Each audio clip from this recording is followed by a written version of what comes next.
नमस्कार दोस्तों, आपका हमारा इस YouTube चैनल धार्मिक अमृत में बहुत बहुत स्वागत है। दोस्तों, आज हम आपके लिए वीडियो में कैलाश पर्वत और ओम पर्वत और मानसरोवर से जुड़ी हुई जानकारियाँ लेकर के आए हैं, जो आज हम आपके साथ साझा करेंगे। और वीडियो के लास्ट में आज हम आपको ओम के महत्व के बारे में भी बताएंगे। तो आप हमारे साथ इस वीडियो में लास्ट तक जुड़े रहें और इस वीडियो को लाइक, शेयर और इस चैनल को सब्सक्राइब करना ना भूलें। तो आइए दोस्तों, शुरू करते हैं ओम की महिमा के साथ। तो कैलाश पर्वत जो हिंदू धर्म में बहुत ही मान्यता रखता है, तो कैलाश पर्वत को भगवान शिव का निज स्थान कहते हैं या निवास स्थान कहते हैं।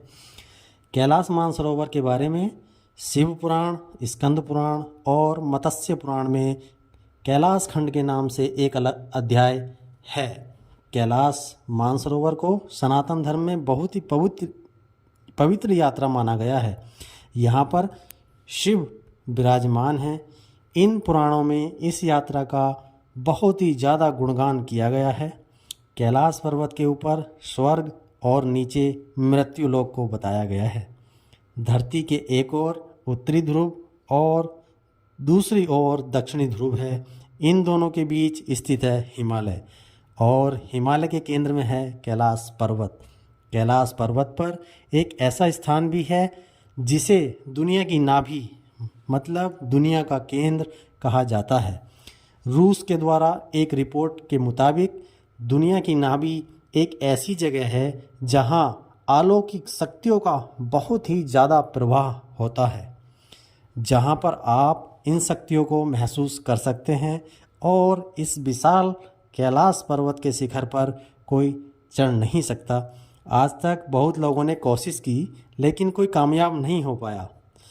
लेकिन ऐसा कहा जाता है कि 11वीं सदी में एक तिब्बती बौद्ध योगी जिसका नाम मिलारेपा था, उसने इस पर चढ़ाई की थी, लेकिन इसका कोई प्रमाण आज तक किसी के पास नहीं है। इस पर्वत पर 2 सरोवर भी मौजूद हैं, जिसमें पहला नाम मानसरोवर जो दुनिया की शुद्ध पानी की झीलों में से एक है, और दूसरा सरोवर है जिसको कहते हैं राक्षस झील, जिसका पानी खारा है। और खारा पानी इस बात का गवाह है कि पर्वत पर खारा पानी कहाँ से आया, इसकी जानकारी किसी के पास नहीं है। ये बात भी अपने आप में एक बहुत बड़ा प्रश्न है। ये दोनों झीलें पॉजिटिव एनर्जी और नेगेटिव एनर्जी दोनों का सोर्स मानी जाती हैं। और मानसरोवर के एरिया में अगर आप जाते हैं तो आपको एक आवाज़ सुनाई देती है, जैसे कहीं आसपास में एरोप्लेन उड़ रहा हो।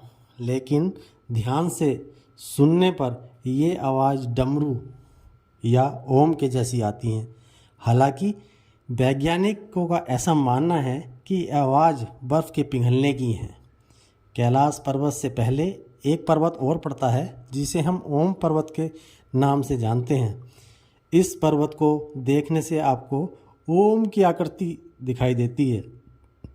जब बर्फ पड़ती है तो ये आकृति बहुत ही सुंदर दिखाई देती है। ये आकृति पर्वत पर 12 महीने बनी रहती है। ऐसे माना जाता है कि कैलाश पर्वत पर भगवान शिव का निवास स्थान है, और ओम पर्वत भगवान शिव के ध्यान का स्थान है। भगवान शिव कैलाश पर्वत से आकर यहाँ ध्यान साधना करते हैं। पौराणिक मान्यताओं के अनुसार हिमालय पर कुल 8 ओम की आकृति बनी हुई है, लेकिन अब तक ओम पर्वत की आकृति का ही पता चल सका है। जो लोग ओम पर्वत के दर्शन करके आए हैं, उन्होंने वहाँ पर ओम पर्वत की एनर्जी को महसूस किया है। ओम पर्वत को देखने के लिए दुनिया भर से बहुत लोग आते हैं। सबसे अच्छी बात वहाँ पर यह है कि ओम पर्वत को देखने के लिए आपको वहाँ तक जाने के लिए सड़क मार्ग मौजूद है। इसके साथ ही हम आपको ओम की महिमा के बारे में बताते हैं। जो संपूर्ण ब्रह्मांड में हमेशा ओम की ध्वनि निकलती रहती है। ओम शब्द 3 अक्षरों से मिलकर बना है, ए, ऊ और मैं। ए का मतलब होता है उत्पन्न होना, ऊ का मतलब होता है उठना या विकास होना, मैं का मतलब होता है मौन हो जाना यानी ब्रह्मलीन हो जाना। ओम शब्द इस प्रकृति में सभी मुख्य संस्कृतियों का किसी न किसी रूप में प्रमुख रहा है।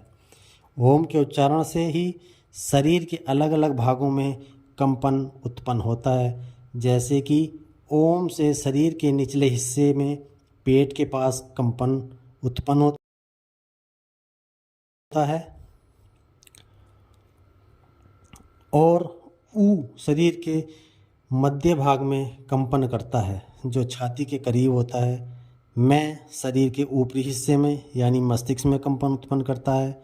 ओम शब्द के उच्चारण से कई शारीरिक, मानसिक और आत्मिक लाभ भी मिलते हैं। तो ये थी ओम के बारे में जानकारी। आपको हमारे द्वारा दी गई जानकारी कैसी लगी ये हमें कमेंट करके ज़रूर बताएं और इसी तरह की रोचक जानकारी जानने के लिए आप हमसे जुड़े रहें और इस चैनल को अपने दोस्तों के साथ ज़्यादा से ज़्यादा शेयर करें और चैनल को सब्सक्राइब करें और वीडियो को लाइक करना ना भूलें।